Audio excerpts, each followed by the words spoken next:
নমস্কার বন্ধুরা, দা বঙ্ক বুকে তোমাদের সকলকে স্বাগত। চিকেনের ঝোল আর কষা খেতে খেতে যদি একেবারে বোর হয়ে গিয়ে থাকো, তাহলে চিকেনের এই আইটেমটা একবার বানিয়ে দেখতে পারো। রাত্রিবেলা কি খাবো মনে হলেই সঙ্গে একটু চিকেন রেখো আর এই আইটেমটা বানিয়ে ফেলো। খুবই সিম্পল বানানো। চিকেন যখনই কিনবে সঙ্গে একটা দইয়ের প্যাকেটও কিনে আনবে। এমনিতেও আমি চিকেন যখনই রান্না করি তখন দই দিয়ে খানিকক্ষণ ম্যারিনেট করে একটু রেখে দিই। এতে চিকেনটা ভীষণ সফট খেতে হয় আর অসাধারণ সেদ্ধ হয়। এই আইটেমটা রুটি, পরোটা, রুমালি রুটি বা লাচ্ছা পরোটা যা খুশি দিয়ে খেতে পারো, অসাধারণ লাগবে। তবে পোলাও বা ফ্রাইড রাইসের থেকে রুটিটাই আমি বেশি প্রেফার করি। দেখো, চিকেনের একটু বড় বড় পিস নিয়ে নিয়েছি। এবার এটাকে সামান্য একটু নুন, অল্প একটু ধনে গুঁড়ো আর একটু টক দই দিয়ে মাখিয়ে আধ ঘন্টা প্রথমেই রেখে দেব। বাকি সমস্ত কিছু জোগাড় করব। ওই জোগাড়টুকু করতে করতে এই দইটা একটু চিকেনের ভেতরে ঢুকে যাবে, সেইটাই চিকেনটাকে খুব সফট করে দেবে। এরপর বানিয়ে নেব একটা মশলা। বেশ কিছুটা ধনে পাতা দিয়ে নেব। ধনে পাতাটাকে বেটে নেব। সঙ্গে দিয়ে দেব 1.5 থেকে 2 ইঞ্চি মতো আদার টুকরো, 6-7 কোয়া রসুন, 2টো মিডিয়াম সাইজের পেঁয়াজ,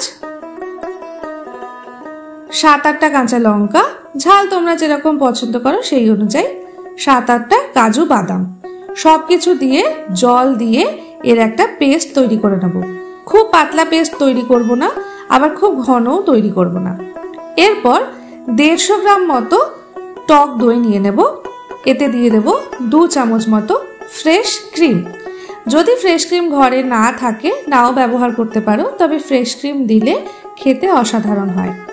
আর এর মধ্যে দিয়ে দেব সেই যে বেটে রাখলাম যেটা, সেই বাটাটা। সামান্য একটু মিক্সি ধোয়া জল এর মধ্যে দিয়ে দিলাম স্বাদ অনুযায়ী নুন। লবণটা একটু বুঝে দেবে, কারণ আগে চিকেনটাতেও লবণ একটু মেখে রেখেছিলাম, তাই এইটাতে দেওয়ার সময় একটু পরিমাণটা বুঝে দিতে হবে। এরপর এই যে মিক্সচারটা তৈরি করলাম, এর অর্ধেকটা পরিমাণ চিকেনে দিয়ে চিকেনটাকে ম্যারিনেশনের জন্য রাখবো অন্তত পক্ষে 1 ঘন্টা। যদি সময়টা বাড়ানো যায় তাহলে ভীষণই ভালো হয়। 2 থেকে 3 ঘন্টা রাখতে পারলে খেতে চিকেনটা অসাধারণ হবে। আর ফ্রিজে রেখে দিও, তাহলে খুবই ভালো খেতে হয়, ম্যারিনেশনটাও খুব ভালো হয়। ম্যারিনেশন হয়ে গেছে। এরপর এরম একটা প্যানের মধ্যে নিয়ে নেব রিফাইন অয়েল। তেলটাকে বেশ ভালো করে গরম করে নেব। এরপর চিকেনগুলোকে এইভাবে ভেজে দেব। এক পাশটা ভালো করে ভাজা হয়ে গেলে উল্টে দিয়ে অপর পাশটাও ভেজে নেব। ভাজার সময় একটু ঢাকা দিয়ে ভাজবো, যাতে কি হবে, চিকেন থেকে সামান্য পরিমাণে একটু জল ছাড়বে আর সেই জল ছাড়াটাই চিকেনটা ভাজাও হয়ে যাবে, সঙ্গে সেদ্ধও হয়ে যাবে। পরে যখন মশলা কষানো হবে তখন চিকেনটাকে আলাদা করে আর সেদ্ধ করার কোনো প্রয়োজন হবে না। দেখো, বেশ এরকম একটা ব্রাউনিশ ভাব, লালচে ভাব ওপরে চলে এলেই চিকেনটা ভাজা হয়ে গেছে।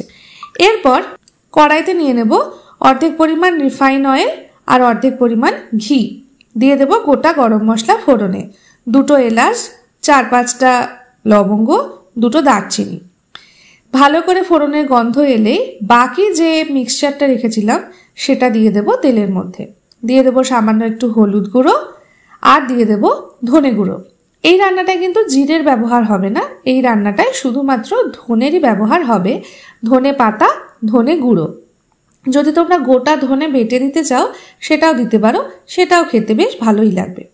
মশলাটাকে বেশ ভালো করে কষিয়ে যে পরিমাণ আছে তার অর্ধেক পরিমাণ যখনই হয়ে আসবে, রংটাও দেখো হালকা সবজি থেকে বেশ একটা হলদে লালচে একটা ভাব চলে এসছে, অর্থাৎ বুঝবে যে মশলাটা কষা হয়ে গেছে।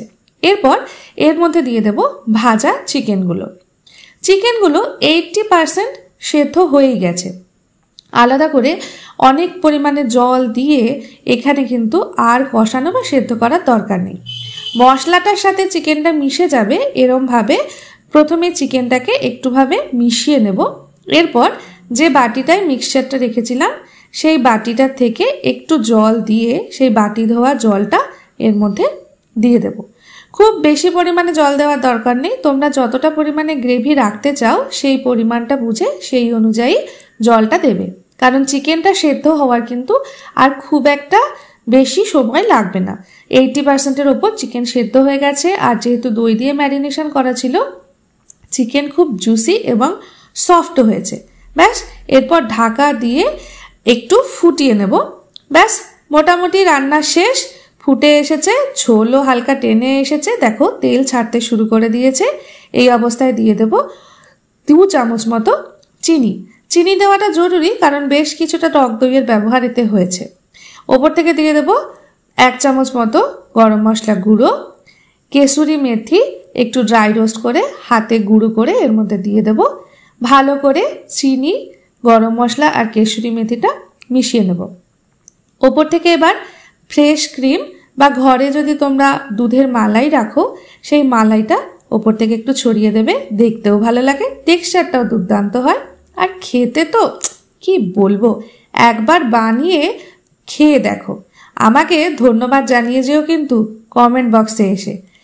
ঘরোয়া পদ্ধতিতে একেবারে দেখালাম, কোনো বেশি তাক ঝাঁক নয়, খুব সাংঘাতিক কিছু জোগাড় যন্ত্রও এতে লাগে না, অথচ খুব সিম্পলভাবে খুব সহজে রান্না হয়ে যাবে এবং বাড়ির সবাই চেটে পুটে খাবে।